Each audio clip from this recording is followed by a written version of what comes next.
Hello friends, आप सभी का स्वागत है हमारे यूट्यूब चैनल ज्ञान प्रतिभा में। छात्रों, आज का जो हमारा वीडियो है वो कक्षा 11 के छात्रों में आज हम आपको पढ़ाएंगे डॉक्टर श्याम सुंदर दास के जीवन परिचय के बारे में। तो बेटा, डॉक्टर श्याम सुंदर दास के जीवन परिचय के बारे में आपको हम बताने से पहले कुछ महत्वपूर्ण बिंदु हैं जो हम उनके बारे में आपको बता देते हैं, जिसके आधार पर हम उनका जो है क्या है जीवन परिचय करेंगे। जैसे कुछ महत्वपूर्ण बिंदु हैं हमारे, जैसे उनका जन्म कब हुआ, उनका जन्म स्थान, उनकी मृत्यु, उनके पिता का नाम या कुछ अन्य जो महत्वपूर्ण बातें हैं उनके बारे में।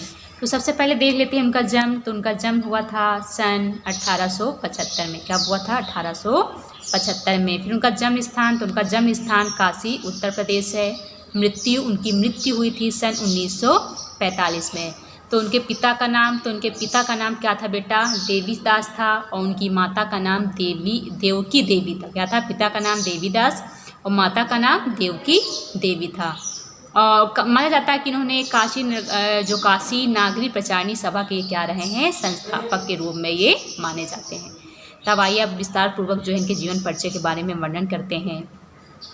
तो कहा जाता है कि द्विवेदी युग के उत्कृष्ट गद्यकार, समर्थ आलोचक, निबंधकार और कुशल अध्यापक बाबू श्याम सुंदर दास का जन्म काशी में 1875 में एक खत्री परिवार में हुआ था। कब हुआ था? जो डॉक्टर श्याम सुंदर दास जी थे, इनका जन्म जो है काशी अर्थात उत्तर प्रदेश के एक खत्री परिवार में सन 1875 में हुआ था। इनके पिता का नाम देवीदास और माता का नाम देवकी देवी था। क्या था? इनके पिता का नाम देवीदास और माता का नाम देवकी देवी था। कहते हैं प्रयाग विश्वविद्यालय से बीए की परीक्षा उत्तीर्ण करने के बाद इन्होंने वाराणसी के सेंट्रल हिंदू कॉलेज में अध्यापन किया। कहते हैं प्रयाग विश्वविद्यालय से बीए की परीक्षा उत्तीर्ण की और उसके बाद इन्होंने वाराणसी के एक सेंट्रल हिंदू कॉलेज में जो है अपना अध्यापन कार्य जो है इन्होंने किया। फिर कहा जाता है कि सन 1912 में, क्या सन 1912 में कालीचरण हाई स्कूल लखनऊ के प्रधानाध्यापक नियुक्त हुए। अर्थात इन्होंने परीक्षा भी उत्तीर्ण करने के बाद अपना अध्यापन कार्य किया और सन 1912 में कालीचरण हाई स्कूल जो कि लखनऊ में है वहाँ पर ये प्रधानाध्यापक के रूप में जो है वो नियुक्त हुए। इसके बाद काशी हिंदू विश्वविद्यालय में हिंदी विभाग के अध्यक्ष के रूप में इनकी सेवा अत्यंत प्रशंसनीय रही। कहने का तात्पर्य है कि प्रधानाध्यापक की नियुक्ति के बाद इन्होंने काशी हिंदू विश्वविद्यालय में के एक हिंदी विभाग के अध्यक्ष पद पर जो है अध्यक्ष के रूप में कार्य किया और इनका जो कार्य था वो बहुत ही जो है इन्होंने जो अपने कार्य के रूप में जो वहाँ सेवा की वो बहुत ही प्रशंसनीय रही। उसके बाद कहते हैं कि अवकाश ग्रहण करने तक ये इसी पद पर बने रहे। कहने का तात्पर्य है कि उसके जब वहाँ से ये सेवानिवृत्त हुए उसके बाद इन्होंने कोई भी जो है पद पर कार्य नहीं किया था, तो अवकाश ग्रहण करने तक वे उसी पद पर बने रहें। फिर कहा जाता है कि सन 1893 में, कब? सन 1893 में इन्होंने काशी नागरी प्रचारणी सभा की स्थापना में जो है इनका साहित्यिक योगदान जो है वो बहुत ही सराहनीय माना जाता है। क्या माना जाता है? 1893 में काशी नागरी प्रचारणी सभा की स्थापना में जो इनका योगदान है वो बहुत ही सराहनीय रहा। फिर कहा जाता है कि क्या कहा जाता है कि इनकी साहित्य सेवाओं से प्रभावित होकर 1927 में, कब? 1927 में इन्हें राय बहादुर की उपाधि से विभूषित किया गया। कहते हैं कि इन्होंने जो अपनी साहित्यिक सेवाओं से लोग इतने ज़्यादा प्रभावित हुए कि इन्हें 1927 में राय बहादुर की उपाधि से जो है इन्हें क्या किया गया? विभूषित किया गया।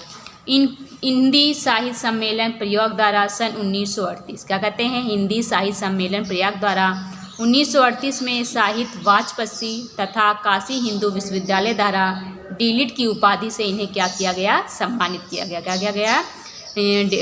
साहित्य वाचस्पति तथा काशी हिंदू विश्वविद्यालय द्वारा डीलिट की उपाधि से इन्हें क्या किया गया? सम्मानित किया गया। और कहते हैं कि निरंतर हिंदी के प्रति निरंतर कार्य करते रहने से जो इनका स्वास्थ्य था वो बहुत ही खराब हो गया था, ते बीमार पड़ गए और सन 1945 में इस महान साहित्यकार का जो है निधन हो। कहने का तात्पर्य है कि जब ये अपना साहित्यिक जो इन्होंने अपना जो कार्य था वो नियंत्रण करते रहे साहित्य के प्रति, और करते करते जो इनका स्वास्थ्य था वो खराब हो गया और सन 1945 में इनका जो क्या हो गया, वो निधन हो गया। तो इनके जीवन परिचय के बारे में था। अब बेटा जान लेते हैं इनके साहित्यिक परिचय में इनका साहित्य के प्रति इनका जो क्या योगदान रहा है। तो कहा जाता है कि डॉक्टर श्याम सुंदर जी जो श्रेष्ठ गद्यकार थे, क्या थे, डॉक्टर श्याम सुंदर दास जी श्रेष्ठ गद्यकार थे। इन्होंने अपना संपूर्ण जीवन हिंदी भाषा एवं हिंदी साहित्य की सेवा में अर्पित कर दिया। जैसा भी मैंने आपको बताया था कि ये निरंतर कार्य करते रहने से इनका स्वास्थ्य गिर गया, तो इन्होंने जो अपना संपूर्ण जीवन था वो हिंदी भाषा एवं हिंदी साहित्य की सेवा में जो है अपना सारा जीवन जो है वो लगा दिया था।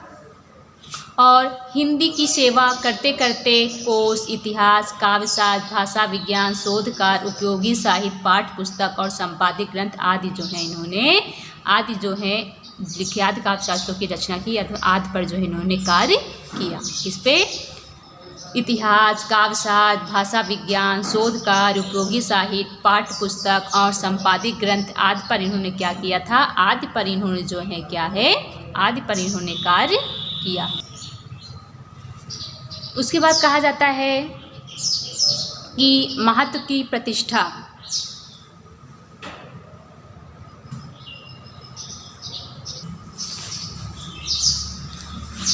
कहता है कि उसके महत्व की प्रतिष्ठा की, उसके आवाज़ को जन जन तक पहुंचाया। कहते हैं इन्होंने अन्य विषयों पर जो है कार्य किया तथा उसके महत्व की जो प्रतिष्ठा थी उसकी आवाज़ को कहाँ तक पहुंचाया, जन जन तक पहुंचाया, तथा खंडहरों से उठाकर विश्वविद्यालयों को भवनों में क्या किया, प्रतिष्ठित किया।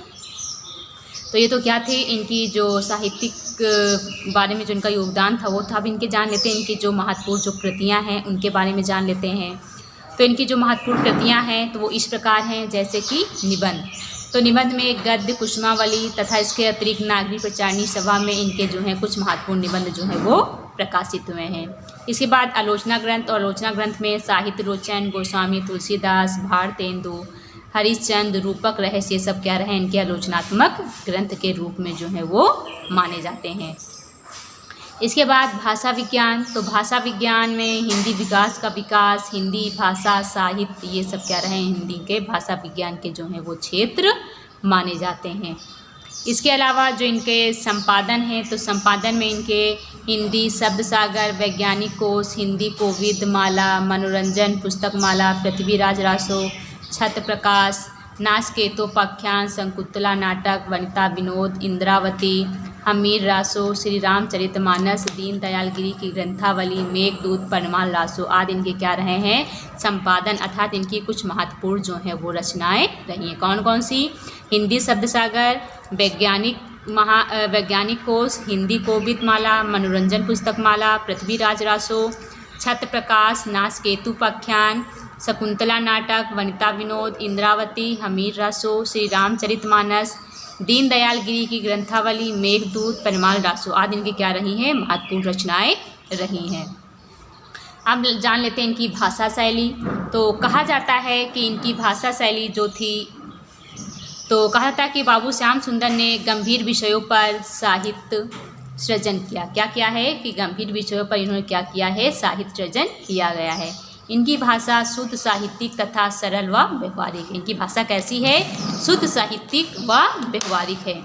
इनकी भाषा और शैली प्रायः तत्सम, शब्द प्रधान, विवेचनात्मक, गवेषणात्मक है। कैसी है इनकी भाषा शैली, प्रायः तत्सम, शब्द प्रधान, विवेचनात्मक और गवेषणात्मक है। इनकी शैली में सुबोधता, सरलता व विषय प्रतिपादन की निपुणता देखने को मिलती है। इनकी शैली में सुबोधता, सरलता व विषय प्रतिपादन की निपुणता देखने को मिलती है। इनकी भाषा में उर्दू फारसी के शब्दों तथा मुहावरों का प्रायः अभाव है। किसका अभाव है, उर्दू फारसी व शब्दों के अलावा मुहावरों का भी प्रयोग जो प्रायः अभाव पाया जाता है। तो बेटा ये तो था डॉक्टर श्याम सुंदर दास के जीवन परिचय के बारे में। तो आज के वीडियो में बेटा इतना ही। धन्यवाद।